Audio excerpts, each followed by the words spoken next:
Hello folks, my name's Graham, this is Rory. We're delighted to be here playing for you today as part of Live Music Now. We've been given some really amazing photographs and artwork to inspire our selection of music today, and almost all of it has a relation back to one of the images.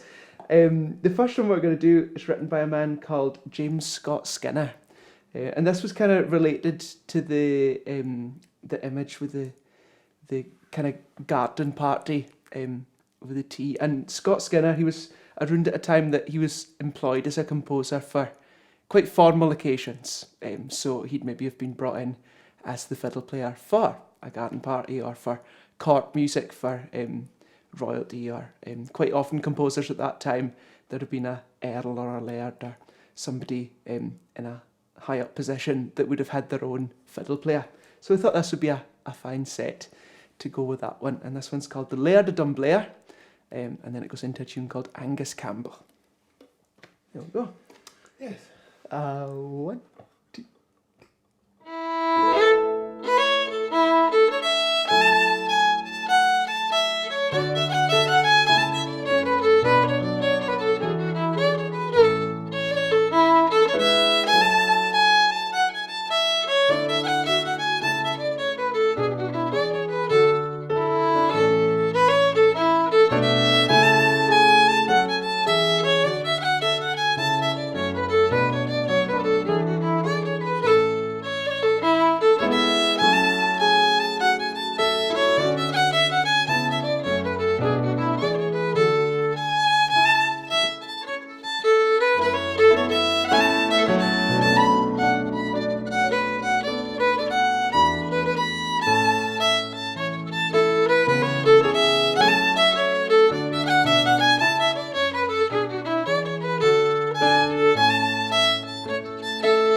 Thank you very much, folks.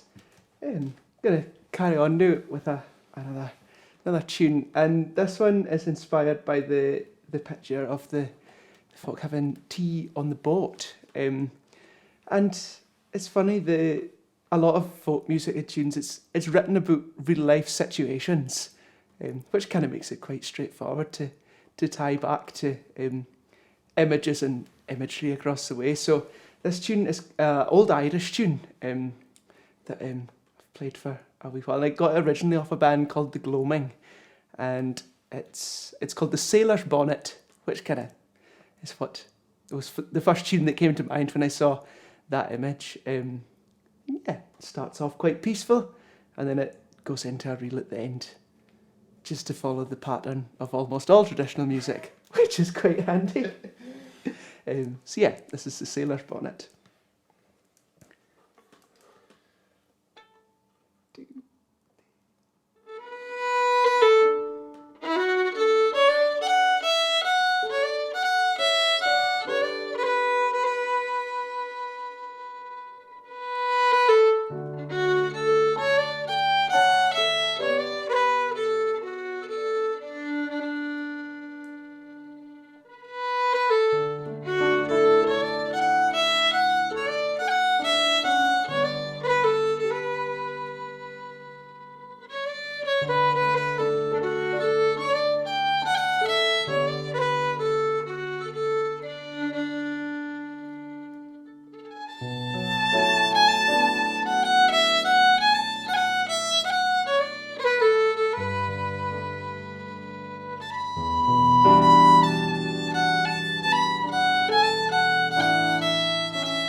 Thank you very much. I'm going to carry on now with a tune that I wrote a wee while ago.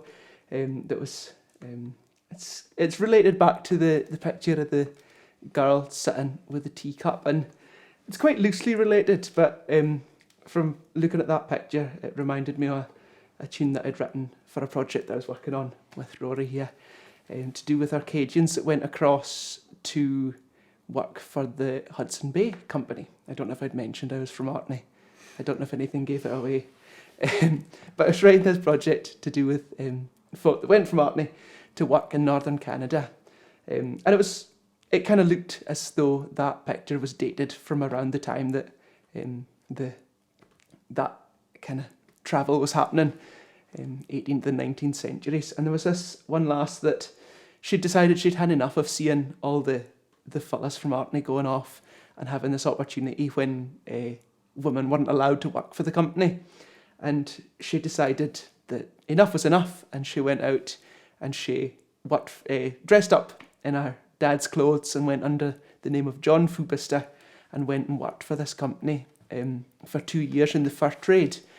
And eventually she got found out, her true identity got discovered as she gave birth in one of the boss's houses. She's managed to keep under wraps for over 2 years, including a 1,500-kilometre canoe trek while she was pregnant.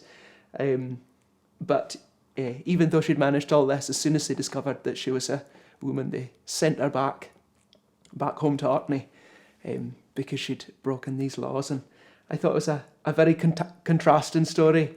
It looks like this lass that's sitting drinking the tea has got not a care in the world, but I suppose at that time there'd have been an awful lot of barriers for her to be going and doing other things, and that could quite easily have been on her mind. So I thought we'd play this tune, Isabel, for you. That's a slow air for that lass that went to Canada. So here we go.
Thank you very much.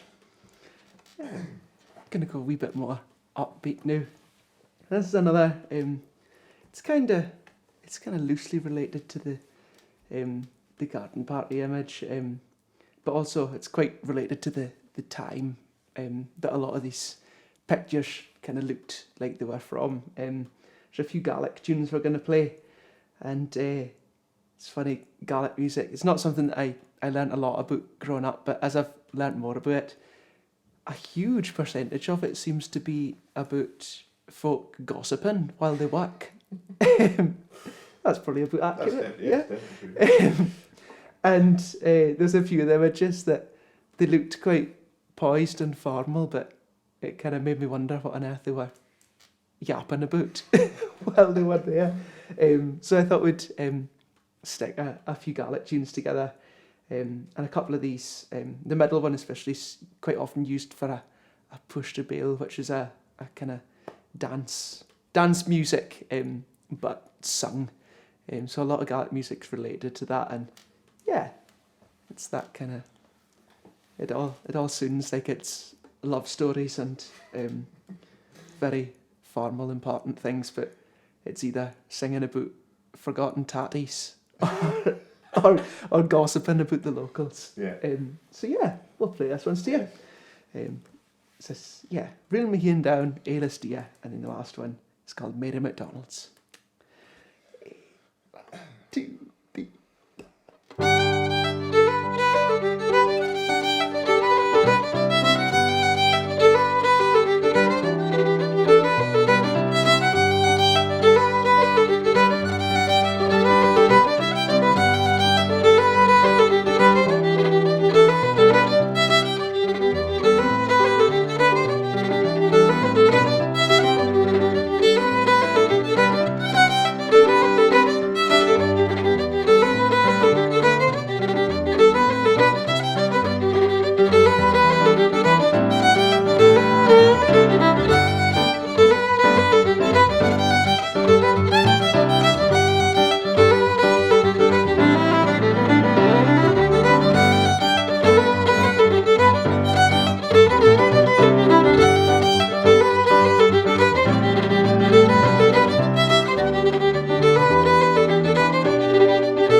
And thank you very much. We're coming close to the end. A couple left. This set is it's kind of inspired by the picture of the folk at the Govan dockyard in the blacksmiths, and similar to the Gaelic music. I often think the folk music has that link to just kind of everyday situations. And these are a couple of tunes by chaps from Orkney, from where I grew up, older tunes. And these folk, they're kind of active community musicians. They would go out and play at things, but they had real life jobs as well.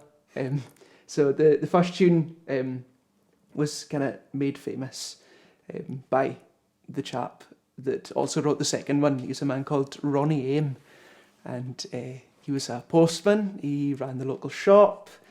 He was a butcher from time to time, depending on if he was needed for it. And it just kind of reminded me of that. Around the same time, just folk kind of mucking in and getting on with it, which is, it's loosely related. But I'd imagine that he'd have gotten on very well with the folk in the Govan dockyards. Probably had a similar level of colourful language. I would imagine. Beyond that lines. So, a couple of, working Orkney jigs. A and D. Do, dee, da.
So that's us. Come to the last one.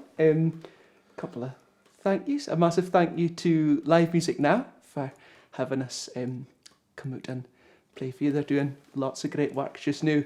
Where we can't get out and play for you live, they're creating loads of opportunities so that we can present things to you in an online format. And also for sponsoring us and bringing us such lovely artwork to inspire our tunes. The National Gallery of Scotland, a huge thank you to them for having us involved too. So, yeah, I hope you've enjoyed the tunes. This last set it's kind of inspired. There's the one painting with the two gentlemen sitting at a table in what looks like quite industrial winter gear. And it reminded me of that project I mentioned earlier about Arcadians going to the Arctic. And it's a topic that's worth looking up. There's loads of really, really interesting things. And there was a few folk that they went across to escape poverty in Orkney. It wasn't the tropical paradise that you know and love now as the Orkney Islands. It's a wee bit tougher going back then. But there's 3 particular folk that went across, made their money. There's one chap from on the island that I grew up on that founded the Fort of Edmonton, which went on to be pretty major. But they either came back to Orkney or left the money that they made to the community of Orkney. And that 2 folk sitting, I kind of had this image of that being a few Arcadians out in the Arctic, drinking their tea and discussing how they could impact life back home. So, hope you've enjoyed it. I've been Graham, and this is Rory. And yeah, we'll see you again sometime. Cheers. Hey, just all in. All in. 1, 2, 3, da.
you, folks. Cheers.